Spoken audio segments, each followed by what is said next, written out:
Hello and welcome to a huge episode of the Cold Hard Truth.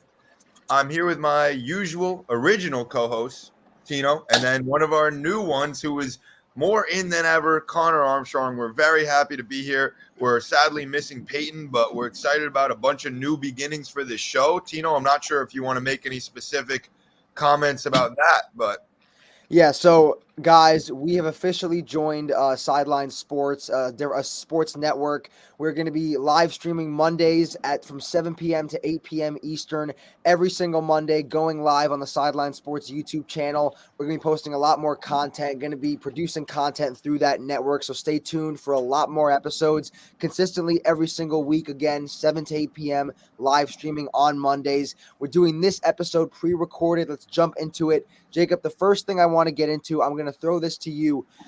Vin Scully, one of the most, I guess, just famous, most well-known sports broadcasters of all time in sports history. He passed away a few days ago at the age of 94. I want to ask you, as a huge baseball fan, he was the voice of the Los Angeles Dodgers. What is one of the things you're going to remember most about Vin Scully? well, I think kind of like, with John Sterling, who hasn't missed a Yankee game in 30 something years. For Vin Scully, it was 56 or Yeah. almost 60 years, which is more than half of a lifetime. So I would say that the thing to take away from him has to be consistency and dedication. And I really think it's one of those things where you wouldn't see a guy like that in another sport. It's only a baseball thing where somebody can love the sport so much to do it every single day. Like, look, you have guys on ESPN and whatnot for various sports, but they're going to be on and off. They're going to take breaks. For to not take a break for 2/3 of a year, every year for that long, you have to love baseball to an extent that's very specific to the game. And there's a reason people call it America's national pastime. And Vin Scully is just another one of those people that kind of speaks to that concept a lot. Yeah, Connor, what are your thoughts? Yeah, I was thinking about this on the way here. We talk about who's the greatest, like football player of all time, who's the greatest NBA player of all time, all this. Like we have all these debates. There's no debate who the greatest or really like the greatest MLB broadcaster ever was, and it's Vin Scully. Not even close. Just him, like Jacob said, being there for almost 60 years, and there's like so many iconic calls with him, and obviously as a Met fan, the Buckner call in '86. That was obviously really huge, one of the biggest moments in the franchise's history. But just him being able to tell a story, that's something that not a lot of broadcasters are able to do as well as Vin, and there's just going to be nobody ever like him ever again. And like you said, the storytelling and his ability to kind of make people that maybe weren't huge baseball fans, maybe didn't understand the sport that much, kind of almost like a John Madden feel in NFL. He was able to kind of bring everybody in. He made everybody feel included. He almost made you enjoy the sport and be able to understand the sport, even if, again, you weren't a huge baseball fan, if you weren't like an avid watcher of the sport. He still managed to bring you in with his storytelling, with his personality. I think, honestly, Connor, you said the greatest baseball broadcaster of all time. In my opinion, honestly, he's probably one of the greatest sports broadcasters of all time for the multitude of reasons that we all brought up: the longevity that he did it for, the consistency, and just the style that he brought to the game and the energy he brought in the booth every single time he went out there to call a game. We'll move on, though. MLB trade deadline passed a few days ago. We honestly probably had, I don't want to say the biggest trade in MLB history, but it was one of the biggest blockbuster trades we have ever seen in baseball. Juan Soto has been traded to the San Diego Padres. I want to get your reaction, Connor. Did you like the move by the Padres to get Juan Soto? Who won the trade, Nationals or Padres? Give me your thoughts on that move. I really think that, obviously the Padres won the trade. I mean, they got a superstar in their prime at 23 years old. He's already won a batting title. He's already won a World Series. And, for him to team up with now Tatis, Machado, they just signed Musgrove to another extension. Yu Darvish is there, Blake Snell, Josh Bell, Josh Hader, getting Josh Hader as well. Yeah, they traded for Josh Hader. A really, really amazing team on paper, and I expect them to go far. The one thing that I will say, there are a lot of egos on this team now. Machado, star in the game, and Soto being the way he is. I don't know if that's necessarily going to blend, but you can't deny that they're one of the best teams in baseball right now. Jacob, what do you think? Well, I mean, it always kind of felt like with the Soto business, it's like who's going to give up that haul? And the Padres probably make the most sense out of anybody because they're in such a win now mode with the way their roster looks. They have a lot of guys on short-term deals that are there to win a World Series right now. So I think it made a lot of sense for them despite how big of a move it was.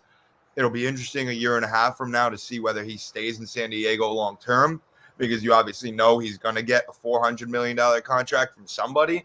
So it's just a matter of who he's going to want it to be with. I don't think it'll be them. I think it's kind of like the type of deal where he's going to want to win a World Series in the next 2 seasons there. And then he might have another place in his mind, maybe a Mets or somewhere like that he could see as a long-term home. I don't know. Yeah. But I think Conor would like that, we'll be honest. I think Conor would definitely want to see Soto. And I think it's a real possibility because I think it's one of those situations where there's teams like the Mets and like the Yankees, based on what happens with the Judge situation, that felt like it'd be more beneficial for them to wait. And that's how I felt about the Yankees. He's going to be a free agent in a year and a half no matter what. So if you don't get him now, then you could be the one to grab him then based on how your roster looks. You know, you don't have to make a huge organization changing trade mid-season, you know. So there's multiple ways to look at it. But, I mean, the Padres are still going to have a tough time. I mean, they're. I was going to ask, in terms of the NL, because you look at it, the Dodgers, I believe, are like 12 and a half games still ahead of them in the division. You have the Mets and the Braves, who both have better records than the Padres right now, and you could argue are on the same level, if not better, than the Padres. So the question I'm going to ask to you, Jacob, and you can continue: where do you rank the Padres in terms of being able to get out of the NL? Because they have 3 teams right now. 1 clearly better in the Dodgers, and 2 that you could make a very, very strong argument that they are better than the Padres. Well, I think it's like the kind of way they've built their team is very similar to the Dodgers, but the Dodgers are just kind of the more experienced version of what they are. So in terms of that, it'll be really tough for them to beat them. First off, there's no chance they win the division. 0. At this point. Because the Dodgers would have to literally be horrible, and that will not happen. So I definitely wouldn't rank them above the Dodgers, and I do agree. I think it's like the next 3, the 2 NL East teams in them, it's like right now they're like splitting hairs. I mean, I think like a lot of it's going to depend because we know they're going to hit now. It's going to depend a lot on Sean Manaea, Joe Musgrove, and Blake Snell. If those 3 guys can pitch well going into the playoffs, then they'll probably have a slight upper hand on those teams. But assuming that it's kind of like this with them, I still would favor the Mets and the Braves. Because you look at the Mets, Conor. I'll let you go in a second. I'm talking about your team here, and Conor's actually at Citi Field right now, getting ready for Game 1 of the Braves Mets game today. But one of the things I want to mention, you talk about pitching. I mean, the Mets again, when healthy, knock on wood, DeGrom, you got Scherzer, and then you have, I mean, outside of Josh Hader, he might even be better than Hader this year as a closer. Edwin Diaz has been lights out this season. No doubt about it. Yeah, I think this season, Josh Hader is still phenomenal, but I think this season Edwin Diaz has been the best closer in baseball. So you look at the Mets, their pitching is kind of already solidified. In my opinion, I'm being honest, if we're going to get into this conversation about the top teams in the NL, I know the Dodgers, it's the Dodgers, nothing to say about them. The Mets are the one team right now I would not want to see as an NL team in the playoffs right now because the way they can hit the ball with, you can talk about Lindor, Brandon Nimmo, his defense in center field, talk about Pete Alonso. Like, this team, I think, is one of those teams that is built to make runs in the playoffs. And with the consistency of pitching they have, they could be really dangerous. Obviously, again, Conor, you're a Mets fan. Give me your thoughts on these 4 teams, how the NL kind of shakes out. What do you see going forward? Yeah, dude, listen, I mean, it's really as simple as this. If DeGrom and Max are healthy, I think that the Mets can beat anybody. The deadline was a little underwhelming just considering where the Mets are at this point. But, I mean, they did upgrade over Dom Smith, bringing in Daniel Vogelback. They did upgrade over J.D. Davis, bringing in Darren Ruff. And they upgraded over Travis Jankowski, bringing in Tyler Naquin. And the greatest deadline addition of all, they didn't have to give up anything to get Jacob deGrom back, who he pitched the night of the deadline. So, if Jake and Max stay healthy, the Mets can seriously beat anybody in Major League Baseball as far as I'm concerned. Okay. Jacob, question for you as a Yankees fan. Both of us are Yankees guys. The Harrison Bader, Jordan Montgomery trade, what were your thoughts on that? I was confused mainly because you felt as though Benintendi was the outfielder that they were acquiring, and that now they had kind of set their lineup. But at the same time, you can't be frustrated because now they have Montas coming in. So they needed one of those guys to go. So I guess their thought process was, what's the best available player we can get for Jordan Montgomery? Because he's not going to pitch anyway. Now, I think the thing more to be argued was whether Montgomery or Herman deserved the 5th spot, because that was the question. That was I was going to ask you that. Yeah. Right. So you have Cole, Nestor, Sevy when he's back, Tyone. So let's just count Sevy out. Tyone, Montas, that's 4. Yeah. So then for now you'd have Herman or Montgomery. They chose Herman. He was coming off 2 quality starts in a row against the Mets and then the Royals or Mariners. It was one of the two. Yeah. One of those two, because they played him back to back, and they were both two runs or less. So they went with him. So Bader's going to be out for the next month. By the way, he will be, but he's a very good. He's good in center field, though. He's a great defender. He's a good player. So basically, what I'm guessing is Aaron Hicks is done. And I mean, with the way he's been hitting, I wouldn't be surprised if he is, because he hasn't been that productive. Right. So basically, and Gallo's gone too. So we mentioned that. Thank God. Yeah. So basically, the way they line up for a playoff game with Bader healthy would be Benintendi in left, Bader in center, Judge in right, and Stanton DHing. Which I wouldn't mind. I think it's a pretty good lineup. He's got to start hitting, by the way. Who? Benintendi's got to start hitting, by the way. Oh, yeah, he's not hitting. Yeah, he's been so far. He's only been there for about he'll 5, pick 6 it up, games, but he's been so good so far. He'll pick it up. I think I was going to ask you too, though, Jacob, and even Conor. You could jump in too about the Athletics trade to get Frankie Montas. Did you like that move? Did you think it was? Do you think it was one of the best moves they could have made in terms of trying to get a good pitcher in there for their starters? I honestly think it was absolutely perfect, because they only had to give up one of their top prospects, which was Waldachuk, who's like their 5th or 6th. Peraza wasn't touched, Dominguez wasn't touched, and Volpe wasn't touched. And you're getting a guy with a low 3 and an ace quality guy. And nobody's talking about that they got Lou Trevino in that trade too, who's a really good bullpen arm. So and they traded for Scott Efros from the Cubs as well.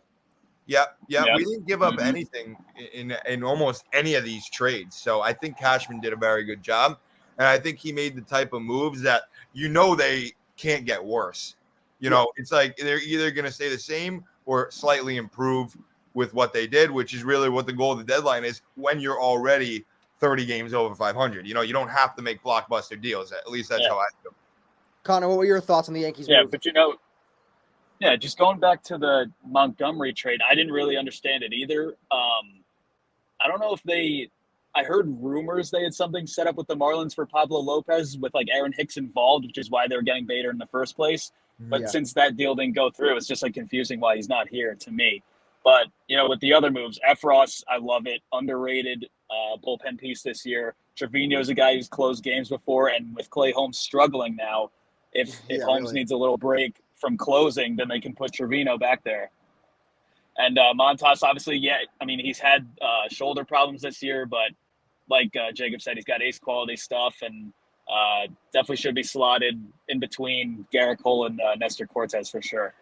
I want to say one more thing too. I know we got rid of Gallo, and I was happy about it, but can we just all agree that now he's going to go to LA? Not agree, but just watch him go to LA and start batting like 230. Like just because he's with the Dodgers, I have this strange feeling Gallo leaving New York and going to the Dodgers, he's all of a sudden going to start hitting the lights out of the ball. I don't know if it probably won't happen. I'm just saying that with our luck getting rid of him, I feel like he's going to go to the Dodgers and just start playing really well. Moving on from that, though, the last team I want to get to before we go to the NFL, Houston Astros. Trey Mancini and Christian Vasquez both came into Houston during the deadline. I think the Astros had two of the most not talked about, underrated moves from what I was hearing. Because if you talk about this lineup now, Jacob, as a Yankees fan, and I think in you too, I'm scared of the Astros going into the playoffs. They're a team that, pitching-wise, they're still incredible. Verlander pitches the lights out. Lance McCullers, he's not even really healthy yet, and when he's back, he's going to be unreal. Their pitching is phenomenal. Bullpen, all across the board, they have great pitching. You look at the way they hit the ball. they don't really hit the ball that much. The way they score is off of home runs. They don't hit the ball that much. They have Bregman. They have Vasquez now. Michael Brantley hasn't been healthy. Yordan Alvarez, of course, their power hitter.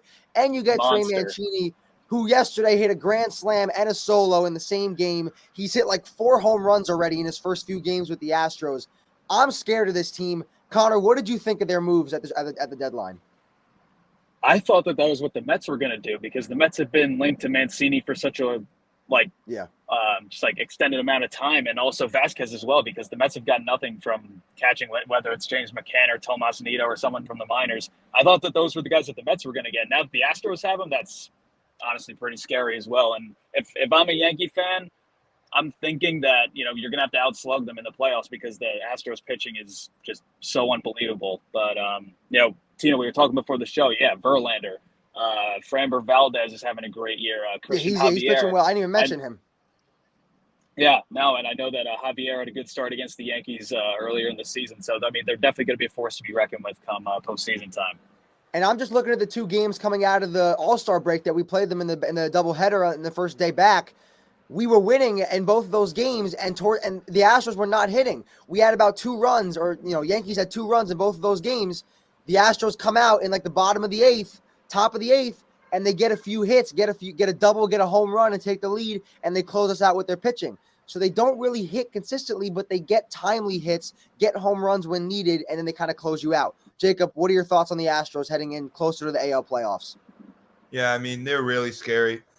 No question about that. And, this year has the potential with them where, if they do face off in the ALCS, this will really start to look like a genuine team rivalry. I mean, this will be the type of thing where it's like 5 years, played each other like 3-4 times within those years in the playoffs. But it's only going to become that if the Yankees win. Because otherwise, it's just going to be known as, the Astros always beat the Yankees. Well, they've lost the 2 playoff series in the last, 4 or 5 years? In the last 4 years. So last 4 years. It's going to be tough. It's going to be tough.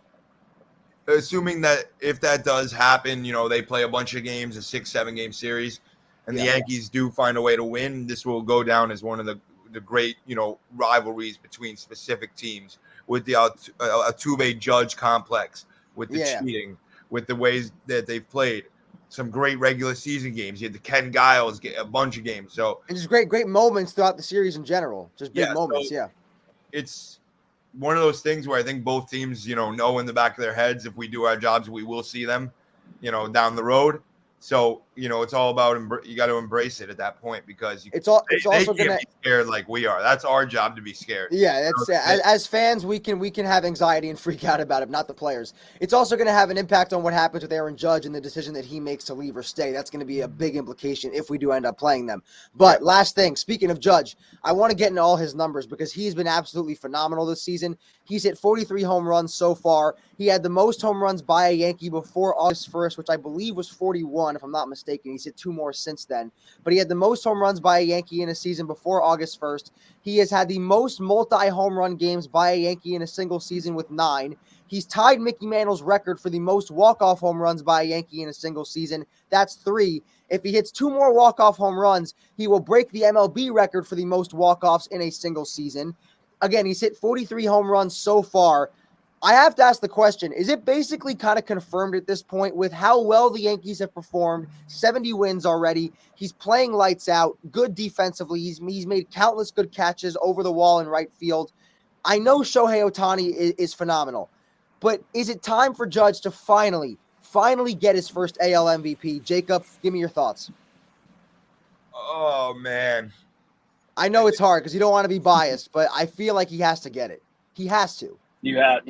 If he hits 60 home runs, he has to get it. But even if he hits like 59, he has to. Come on with the 60. Dude, he's batting like what is he batting? 280, something like that? He's batting like 300. He's hitting 300. He's batting 300. Everybody talks about, he only swings for the fences. He only hits home runs.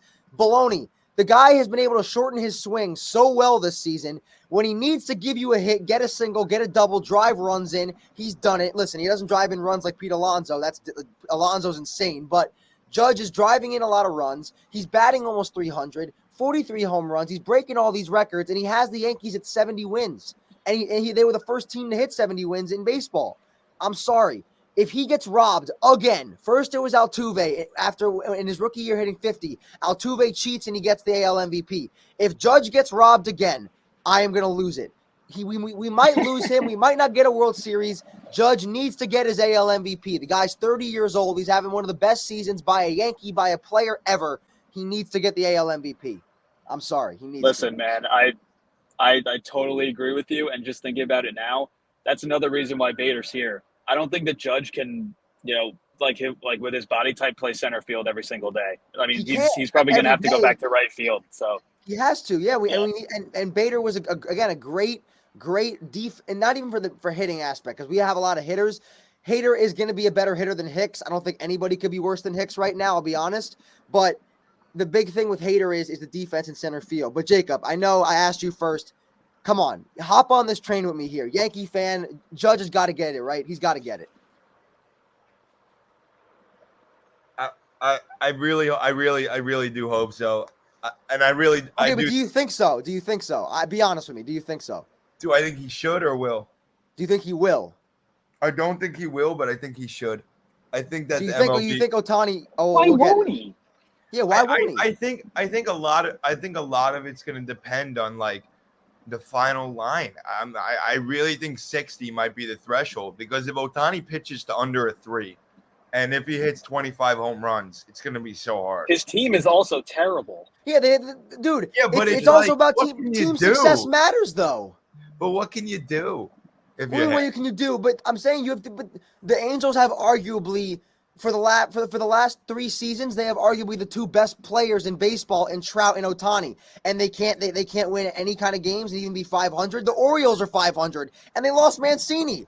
So I mean, let's be honest here. The Angels have the 2 best players in baseball. They should at least be. I told you. I think that he should, pending any massive changes. But yeah. It's tough. It's tough. The MLB really likes Shohei Ohtani for a good reason. Yeah, they should. I was gonna say they should. I mean, he's phenomenal. But anyway, it's splitting hairs. I think we all know Judge should get it. We want Judge to get it. It's about time he gets it. Like LeBron he deserved it too. Oh, he does. Like LeBron said after his first championship, it's about damn time. Give him his AL MVP.